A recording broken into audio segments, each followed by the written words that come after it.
আসসালামু আলাইকুম। সালালায় অবস্থানরত বাংলাদেশি ভাই বোনেরা, আগামীকাল থেকে অর্থাৎ আগামীকাল 11 জুন, 12, 13 এবং 14 জুন বাংলাদেশ এম্বাসির একটি টিম সালালায় অবস্থান করবে এবং বাংলাদেশি নাগরিকদেরকে বিভিন্ন ধরনের সেবাসমূহ প্রদান করবে।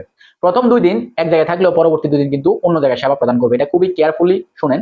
প্রথম 2 দিন এক জায়গায় এবং পরবর্তী 2 দিন অন্য জায়গায়। 4 দিনই কিন্তু একই জায়গায় সেবা প্রদান করবে না। প্রথম 2 দিন হচ্ছে সালালা ইভেন্ট হল, যেটা সালালা সানাইয়াতে অবস্থিত, এবং দ্বিতীয় 2 দিন হচ্ছে ইটিনে সেবা প্রদান করা হবে।